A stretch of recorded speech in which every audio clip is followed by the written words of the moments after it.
John Whittle on the very popular Whittle back porch. Hey, man. Oh, yeah. Yeah, it was popular for me. I've been out here basically every night for the last 2 weeks. Weather's been great down here. I know. It's crazy. I mean, I'm tired of the rain, but I'm okay with the temperatures. They will spike again, and then they'll come back down. But I hear the cicadas. They're enjoying the weather, too, it sounds. Yeah, they are. They are. We got a bunch of those out there. I almost sat in the office last night or today because of so many cicadas making their noise today. But this thing's covered, so I haven't minded the rain. But it's been nice the last couple of weeks out here at night, getting a little work done, watching a little TV or whatever's going on. Something tells me those cicadas, their energy will die down around noon when this show is over. They just get fired up around 10 o'clock every day. Exactly.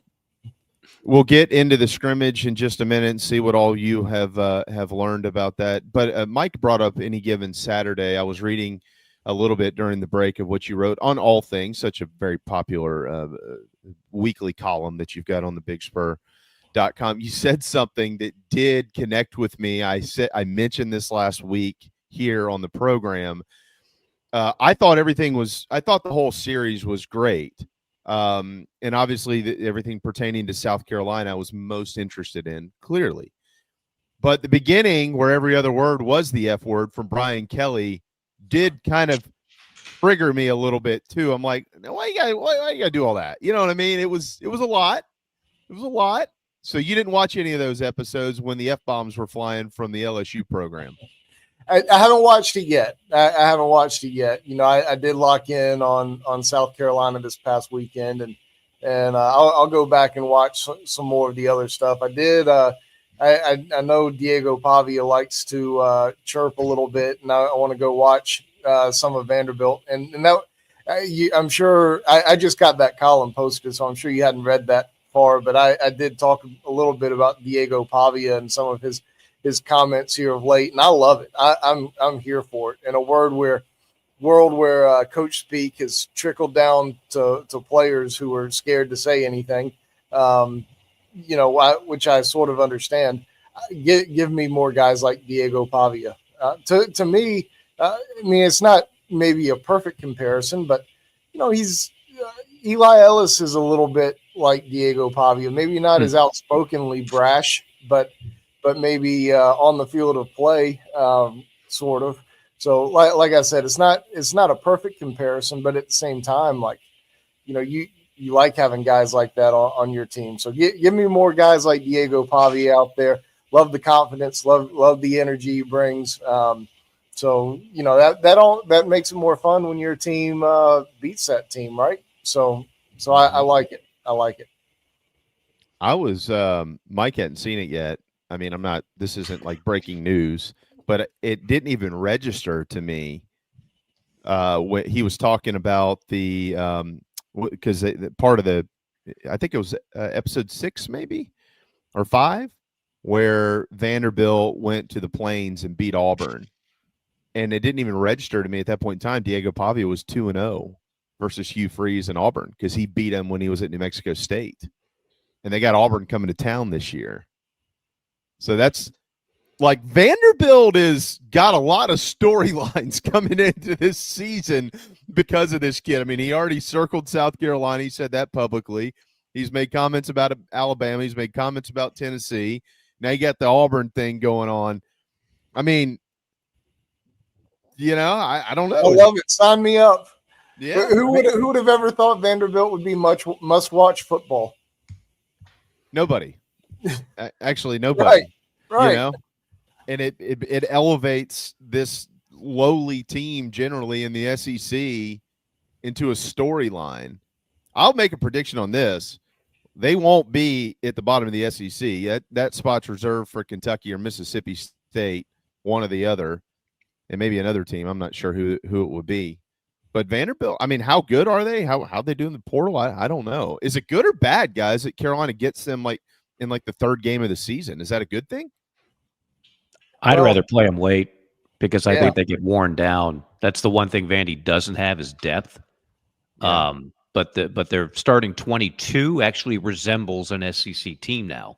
When Clark got there, it was an absolute mess. I did the game where they lost the first game of the Clark Lee era to was it East Tennessee State? The one with Sanders as their coach. And they rolled out there the Clark Lee era, and they didn't just lose. They got beat down. It's like, holy smokes, this is going to be bad. And then Clark was on the hot seat. And, look, the best thing, a quarterback, as much as anything, can change the trajectory of a program. Yeah. And that's what Diego Pavia did. And the fact that they brought Jerry Kill, the Kill Zone, with him, that's exactly what Vanderbilt needed. They need him. I almost give Pavia a pass. Like, he's going to talk a bunch of smack leading up to the South Carolina game. I'm convinced of it. I'm not mad at him. Like, at the end of the day, he's doing what he needs to do to get Vanderbilt, like, hyped up and expecting to win these games where for years and years nobody did. It's a good point. Yeah, and I agree with Mike. And I do think they have a little bit more depth this season. They've talked about that a lot this offseason. But getting them last year towards the end of the season was big, I thought, for South Carolina, because they were sneaking up on teams early on. And, I thought Diego Pavia was a little bit worn down by the time he got to South Carolina last year. So, I think it certainly would be a benefit to have them later, but they're not going to sneak up on anyone this year, that's for sure. Eli Stowers, their star tight end, has been named a preseason All-American by Chris Lowe.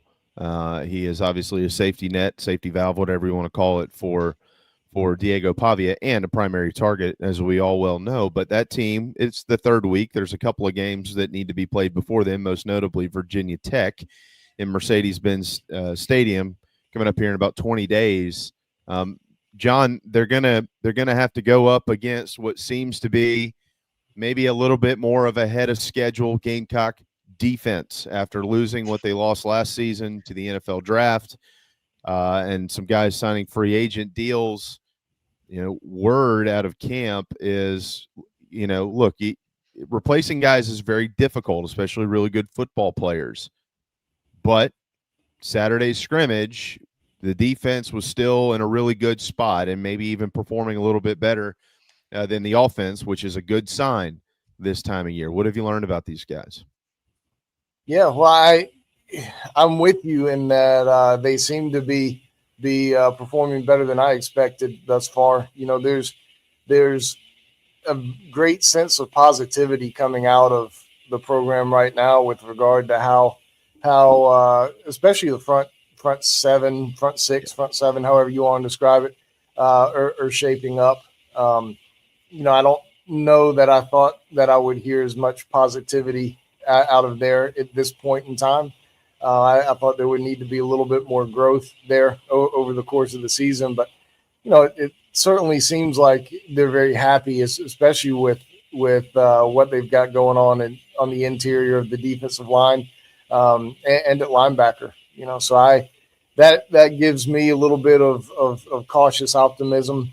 I think when you lose so many guys and bring back so few who have played like meaningful snaps, there's always going to be an element of I've got to see it to believe it. You want to see how guys react when they get out onto the field that way.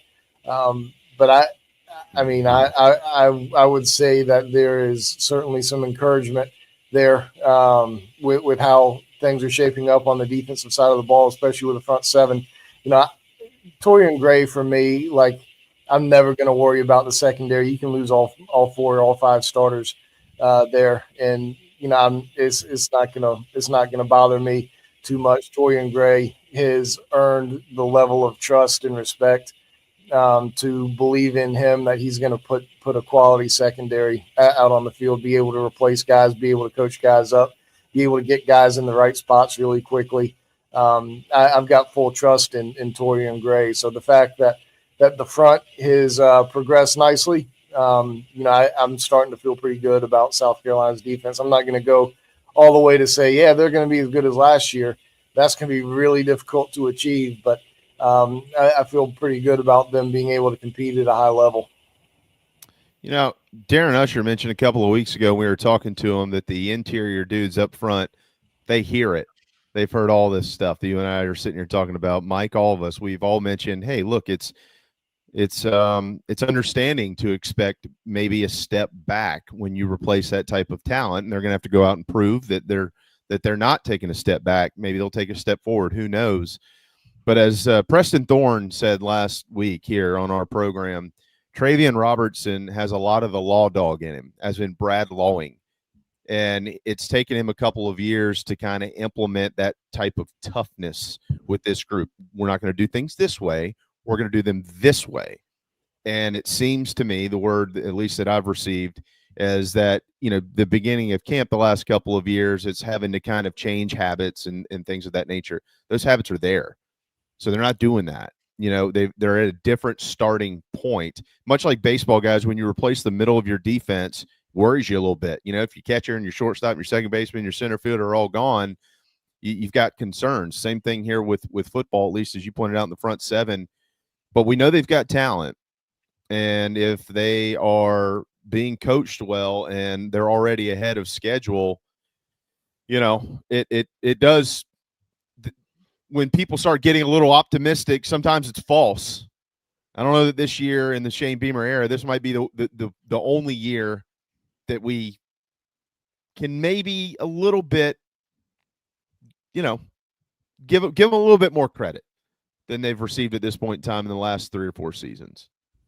Yeah. And to your point about Travian, I think he's a great coach, and he'll get on you. We saw it firsthand last night at practice. They opened up, I think it was 6 periods last night for us to watch it in practice, and Travian was getting after it. I had a story last week on a one-on-one interview with Xavier Hardy, and I asked him about the defensive line in general, and he said, we all bring something different to the table. I said, well, what do you bring to the table? He said, I'm a unicorn, basically saying, I can do it all. I can tell you right now, I don't think Travian Robertson thinks that Xavier Hardy is a unicorn based on the way he was being coached yesterday.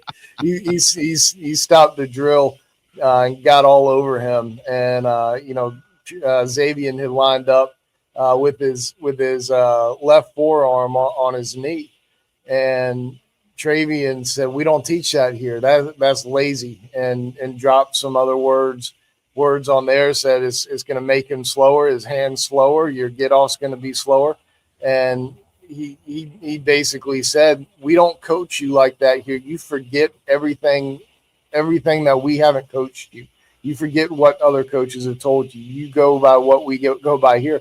And he said, said, maybe if you follow what we teach, maybe you'll get snaps in a scrimmage next time. Oh, so, he was going after him pretty good. But, I think Travian's phenomenal. I think he's got talent in there for him to be able to coach up. And, we'll see how quickly they acclimate onto the field at Williams-Brice Stadium when there's, 80,000 fans out there. Mike, that sounds just like Brad Lawing, as a matter of fact. Brad will get after you. I could hear that. Brad was a guy who would absolutely. Spurrier called him the best defensive line coach he ever had. Yeah, that's what he thought about Brad. Everybody knows the other storylines there, but about Brad, but in his personal life, he was a hell of a coach. Those guys, that whole group. On the flip side, on the offensive side of the football, clearly we're still waiting to hear about Faison. Not a lot really to discuss from a scrimmage standpoint with him, but Isaiah Augusto's name did come up, the transfer from Colorado. What have you heard about that group in its entirety? Yeah, I mean, the second scrimmage is always a little bit more important for me, I would say, than the first. Agreed. So we'll see how things, or we'll see what's said probably this time next week. I do think that those guys have received a little bit of praise here lately for, how they've looked, and we'll see if they can replicate it, this time next week. So, I'm relatively optimistic about the running back room in general. Like we talked about a couple of weeks ago, I think Rasul Faison is the best guy out there, but I think there's enough good SEC talent on the roster from a running back standpoint that that's not Faison's eligibility is not going to be a huge determining factor in the heights that South Carolina can reach this season. Maybe I'm wrong. Hopefully we won't have to see that one way or the other. Hopefully we can see Rasul out there this season. But, if he's not, I think South Carolina's still going to be okay. It's turned into an episode of Animal Farm. I love it. Now, whose dog is that? Is that Mike's dog or John's dog? No, that's not Mike. That's mine. That's mine. We got a little jogger out there that the dogs spotted. I love it. We just need a duck-billed platypus to go across the screen while you're talking.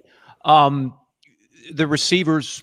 What did you make of who lined up first team? Anybody stand out? Anything about the rotations? What have you?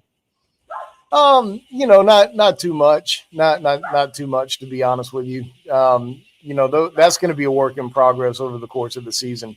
I do think that, when push comes to shove, the older guys are going to get the opportunities first, whether it's your Nick Harbors and Jared Browns and Vandrevis Jacobs. I think those guys are probably Mazio Bennett. Can't forget about him. I think those guys are probably going to get most of your snaps early, especially given the fact that you're open up against a quality team away from home.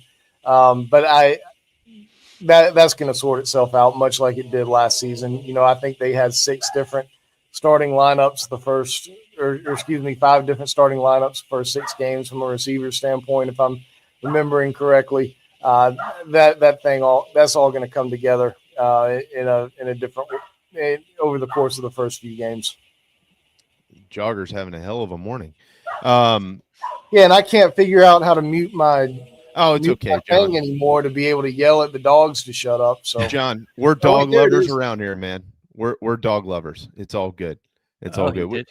John, we love the natural. You don't have to mute that. If you're yelling fine. at the dog, people want to hear that. They want to hear you in your natural habitat and it's very organic. It's very organic. We don't edit here. This is all natural, all real. It's like an episode of The Real World. I want to know what's going on behind your, or I don't. Maybe I don't want to know what's going on behind your head. Yeah, my head or Jamie's Jamie's Hulk Hogan. Yeah, that's Thunder Lips. Rocky 3. I saw a torso there, and then I saw legs behind you. Okay. Yeah. I know you haven't seen Jaws. You haven't seen Karate Kid. Have you seen Rocky 3? I have seen the Rocky movies. Okay, good. I've seen the Rocky movies. So you remember Thunder Lips. May he rest in peace. Yeah. Yeah. What a great character. The offensive line, John, another thing that was pointed out to me yesterday, or what's today? Monday. Yeah. So yesterday evening, it comparatively to where they were at this point in time last year going into the season, and then obviously years prior, but we're just going to go back to last year. They're ahead of that. They're ahead of that. And Boaz Stanley, I think Tony even mentioned Boaz in a report this morning. So I was happy about that. That meant my intel maybe aligned. But Boaz Stanley, a guy who has stepped into the program at the center position, it's a hard and difficult spot to come in and kind of take over. But apparently he looks really good. His physically, his communication has been excellent, is my understanding. And he's kind of emerging as a guy who could be a leader of this offense. Yeah, absolutely. And, I think folks around here get tired of talking about the offensive line in the preseason because they usually get a little bit they usually probably get a little bit more praise than what they deserve. So, I kind of understand it. At the same time, like, you just look at it on paper and on the surface level, and you see so many guys who have started football games both at South Carolina and across the country and played pretty well. I think there's got to be some sense of optimism there, right, for what this group can be. Now, if you add up some of the Pro Football Focus grades on these guys and look at it from that standpoint, it's not a group of very highly graded Gamecocks, to include the incoming transfers too. We'll have to see how it comes together. Now, there's no excuse this time around. They brought in, a bunch of guys with experience. They should have a legit 2 deep in terms of, if you want to go out there and scrimmage, you can put 5 good offensive linemen on one side of the football and 5 good offensive linemen on the other side of the football, on the other team. Let them go at it and see how it goes, see who wins jobs. But I think there's 9 or 10 guys who could legitimately start. Now you got to get them out there, get them in the right spots and have them perform. But when it comes down to like who can be competent SEC level starters, I think that South Carolina's got as many guys there as they have ever since the 11 win seasons. Pat DeMarco said on Thursday, we all know Pat. Everybody knows Pat, right? Like, Pat doesn't fudge stuff. If he doesn't have something good to say about it publicly, either he just won't, really. He's a very positive guy, but I can tell you behind the scenes, he'll tell me what he's really thinking if there's something that's on his mind. And he sat here on Thursday and said, look, I've been to practice. I know what it looks like. And I can tell you right now, up front, they look like an NFL team. Now, I know somebody out there is going to go, oh, okay. Well, this is coming from Pat DeMarco. It's not coming from me. And he said it right here on this show. And Pat, again, doesn't now look like one and play like one. We got to see that, certainly. There's only, Mike, you've called games in this league for forever. There's only so many offensive lines. LSU will have one from time to time. Georgia and Alabama. Texas, you could argue, obviously, last year, you could say that's a group of guys who are all probably going to go to the NFL. That, to me, is what an NFL offensive line is at this level. He was saying they look like one, as in when they get off the bus, you don't look at the other team now and go, yeah, we don't really look like we match up with them. The size is there. The strength is there. The body types are there. That's a much better start than we've had around here for a while with that group. So at least we're on a positive on that front. And the depth is there. John, I think that's kind of where you were headed to, is that for a while there, we all remember what a nightmare it was a couple of years ago. A bunch of guys get hurt. That's going to debilitate anybody. But the lack of depth really showed up in that case. The numbers just weren't there to backfill the injuries. And that's what separates, these top elite programs from some of the really good programs, is that they can take a hit. And the season's only getting longer. It's not getting shorter, right? So if you're going to compete for the ultimate prize, you've got to have enough bodies to sustain a 15 or so game season. That's really what we're talking about now. We're a long ways away from 11. So you got to have numbers on the line.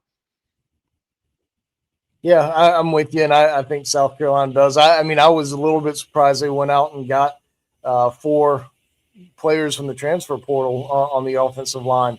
I didn't think the number would reach quite that high, but it did. But it makes sense because of what you went through a couple of years ago around here, where you had a guy who came in as a walk-on who started a couple of games, and then you had a guy like Sidney Fugar who was supposed to be a developmental guy. I think he was a starter in the opening game. So it was that year was just kind of a mess on the offensive line. And, as I've mentioned before, a coach told me when I first started covering South Carolina athletics, better too many than too few. And, that's something that's obvious, but that's not something that you always think about. And, having too many is certainly a lot better than not having enough. And South Carolina's got that depth this year, I think. And, there's a little bit of position versatility there as well. So maybe you can have a few different combinations if you want. But, I also think that they have some guys who they don't have to keep moving around. They can get those guys settled in at one spot. Who do you think wins the kicking job? I think Max Kelly's going to win something. I think Mason Love is going to win most. I don't know who's going to end up being the field goal kicker and extra points. I think probably Mason Love, but I'm not going to rule anybody out. I think Max Kelly may be your kickoff specialist. I'm not sure how it's all going to balance out, but I think it's going to end up being those two guys. Splitting the 3 gigs. Yes. when we had Shane on last Monday, it was kind of funny. Mike, you remember when he mentioned he was like, no disrespect to the guys prior to, but like we have like football guys in this program at these positions, like our kicker and our punter or whoever they end up being, are like true like kind of football guys. Yeah, they didn't get them off the street or from the soccer team. Like these were actually recruited players, right? Yeah. Like they have a little background in their craft. Yeah, it's kind of like the movie Summer Catch. I know it's a baseball reference here, but the movie in the closer who's always asleep in the dugout and it's like, hey, wake up, it's time to go pitch. Oh, shoot. Like that's how I kickers. Just remember Jessica Biel. The rest of that plot really didn't apply to me, but Jessica Biel. That's what I remember. But pushing a lawnmower. That's the only part you remember. That's it. That's it. Cape Cod, whatever. Jessica Biel. Yeah. Well, the closer used to sleep in the dugout, and then it was like, "Hey, man, it's time to go pitch." Okay, it's kind of what it feels like with kickers sometimes. It's like, "Oh, I'll kick." Do we like, or is this for the lead, or what's going on here? I think what Shane was kind of getting at was like, no, these guys are like they're football dudes. They're in there doing film or watching film and doing this, that, and the other.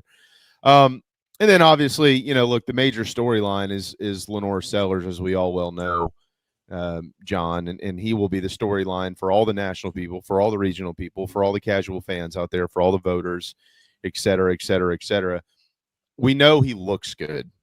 Got it.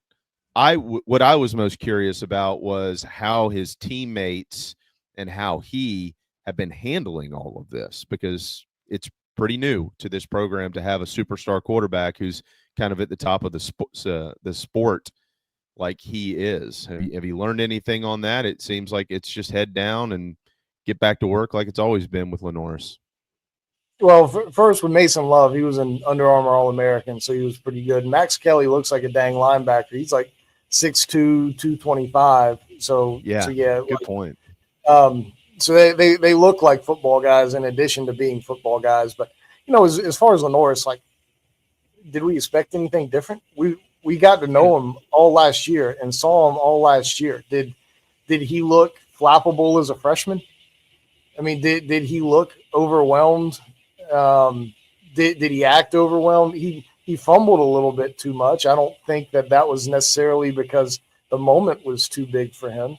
Like, he played well in big moments as a freshman in the SEC.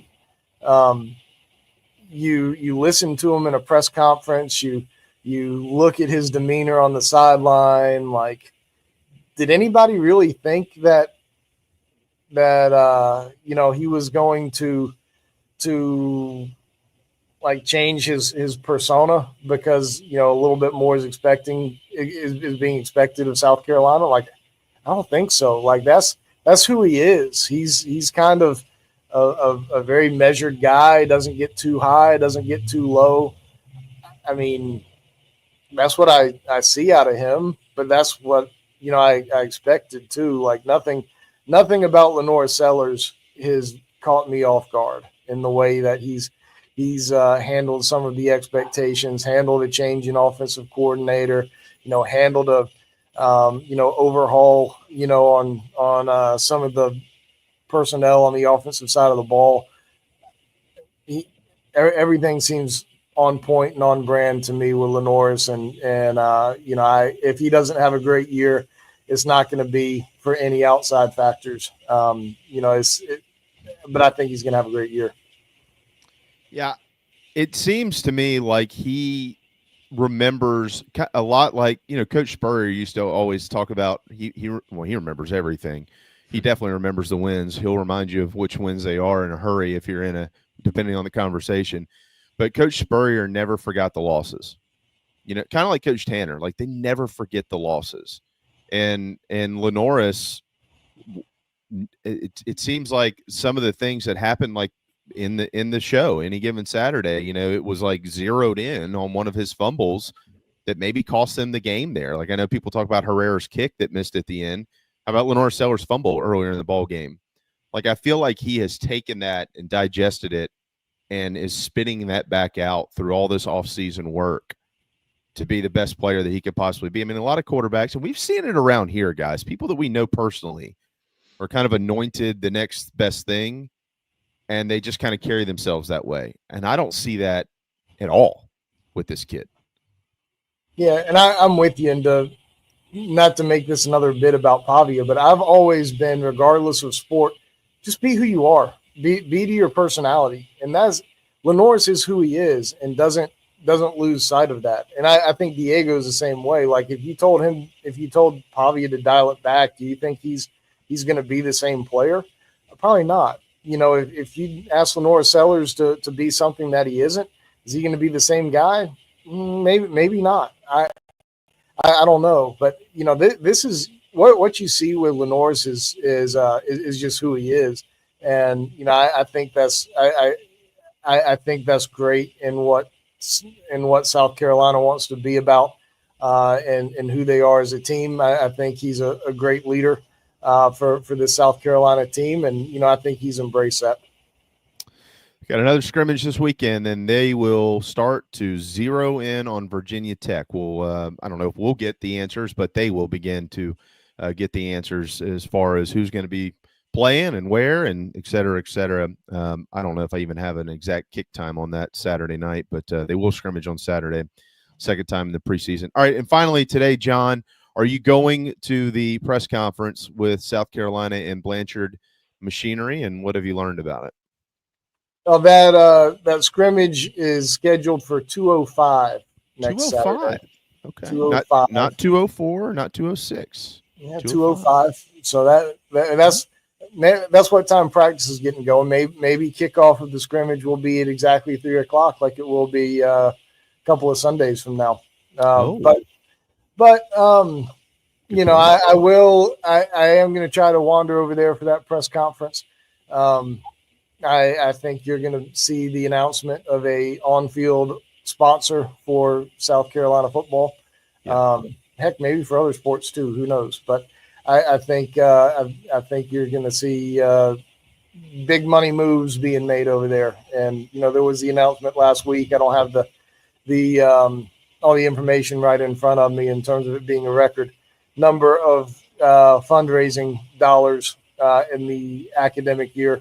You know, started by Coach Tanner as athletics director, finished off by Jeremiah Donati as athletics director, and you know, that's certainly great news for the South Carolina athletics department, which hasn't done a bad job in fundraising over the years, but you can always use a little more, especially in the world we're living in right now. So, good on those guys for getting stuff done. Good on the Blanchard family and company for you know, coming in, which I am going to assume they are the highest donor or highest gift ever towards the University of South Carolina.